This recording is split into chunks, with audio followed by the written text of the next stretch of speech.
Merci Madame la Présidente. On le sait, cet article 2 cristallise les tensions au sein de cet hémicycle et des positions qui peuvent apparaître irréconciliables. Ce sur quoi on doit, je pense, préalablement se mettre d'accord, c'est dire que l'artificialisation est bien une réalité dans notre pays. Elle ne peut pas être contestée. Et à partir de là, pour apporter des solutions, nous assumons ici, dans cette partie de l'hémicycle, la planification. Oui, nous l'assumons, nous le revendiquons dans l'intérêt de l'agriculture, dans l'intérêt de la lutte contre les conséquences des dérèglements climatiques, et nous l'avons expérimenté en Bretagne, malheureusement, il y a encore quelques semaines. Et nous le voyons bien sur les grands enjeux, lutte contre les dérèglements climatiques ou mixité sociale avec la loi SRU. Alors je sais que ça fera sans doute réagir quelques collègues, mais qui peut me dire ici dans cet hémicycle que s'il n'y avait pas eu la loi SRU, on aurait construit autant de logements locatifs sociaux dans notre pays? Honnêtement, je ne le crois pas.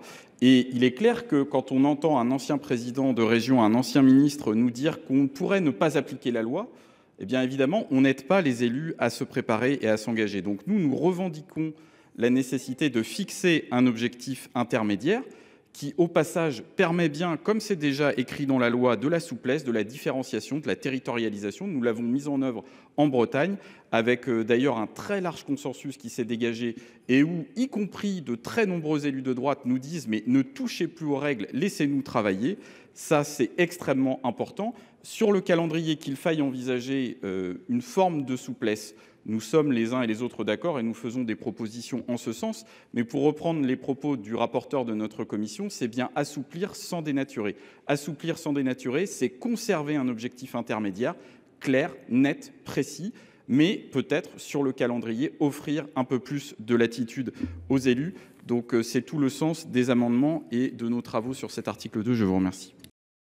Alors moi, au travers de ce que j'ai entendu, je vais être assez courte, pour moi, la discussion est extrêmement consensuelle. Quand je dis qu'elle est extrêmement consensuelle, c'est que nous sommes d'accord sur l'objectif ZAN, nous sommes d'accord sur le fait qu'aujourd'hui nous avons un vrai problème de méthode, nous sommes d'accord sur le fait qu'il faut des jalons. Dans la proposition initiale, ce qui avait été proposé, c'est justement de retirer ce jalon de 2031.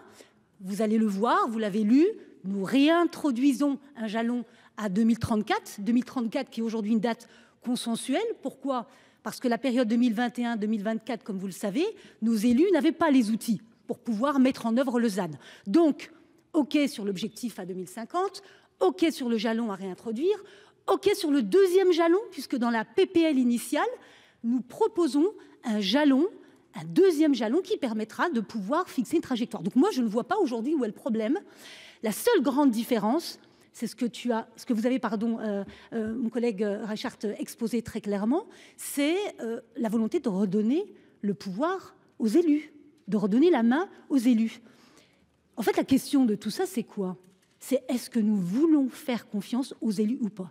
Est-ce que nous allons passer des paroles aux actes? Eh bien, ce qu'on propose dans cette PPL, c'est de passer des paroles aux actes. Ça veut dire quoi? Ça veut dire que ce sont les régions, en fonction de leur dynamique territoriale, qui, dans le cadre de la conférence régionale de la sobriété foncière, vont déterminer l'objectif, ou en tout cas les deux objectifs, sur toute cette période.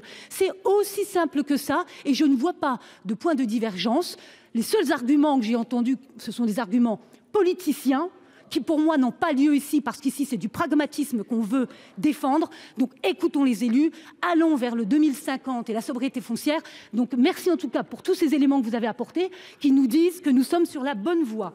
Voilà pourquoi sur cet amendement, vous l'avez entendu, nous sommes évidemment défavorables. Je ne vais pas en dire plus, puisque mon temps est passé, mais voilà, je pense avoir répondu en tout cas à toutes vos interrogations. Merci. Merci Madame la Présidente. Alors, on ne va pas faire tout le débat sur la Bretagne, mais je respecte évidemment la parole des collègues qui pensent parfaitement connaître cette région, même si j'en suis élu. Je n'aurai pas cette prétention parce qu'en effet, sur les 1260 communes, vous trouverez toujours des élus qui ne seront pas d'accord. Mais ce qui est sûr, c'est qu'il y a une majorité très claire. Et ici, il faut le rappeler, la conférence régionale de gouvernance qui a été mise en place en Bretagne, elle est composée à 85% de représentants d'élus du bloc communal. Donc bien au-delà d'ailleurs de la proposition que vous faites dans cette proposition de loi. Et cette même composition de la conférence régionale de gouvernance a été approuvée par plus de 80% des représentants des communes et des EPCI compétents en matière de PLU et de PLUI. Donc la démarche, elle est très claire. Et ces élus nous disent quoi? Oui, il faut maintenir l'objectif du ZAN à horizon 2050, mais pour y parvenir, il faut des étapes intermédiaires. Ce n'est pas nous qui le disons, ce sont ces élus locaux qui sont sur le terrain. Ensuite, vous dites faire confiance aux élus. Sur le fond, nous sommes tout à fait d'accord. Mais quand nous avons un ancien président de région qui est capable de dire devant le pays on n'appliquera pas la loi, vous vous rendez bien compte qu'il y a là aussi quand même des élus dont on peut douter de l'engagement républicain. Et par ailleurs, avec le dispositif que vous proposez, la réalité, c'est que c'est une, s'il vous plaît, la réalité, c'est que c'est une prime au moins 10 ans. Parce que comment des élus qui sont volontaires demain pour mettre en place le moins 50 à horizon 2034 pourront accepter, et leurs concitoyens accepter, que dans le territoire d'à côté ou à quelques dizaines de kilomètres, il n'en soit pas fait autant. Et qu'on dise non mais vous inquiétez pas, on atteindra l'objectif 0 à 2050, mais on fera les efforts dans les dernières années. Il faut bien une forme d'égalité, d'équité entre les territoires, et là nous n'y parvenons absolument pas avec la solution que vous proposez à travers cet article 2. Merci. Madame Senet. Donc, je mets aux voix l'amendement 73 qui reçoit un double avis défavorable. Qui est pour? Qui est contre? Qui s'abstient? Il n'est pas adopté.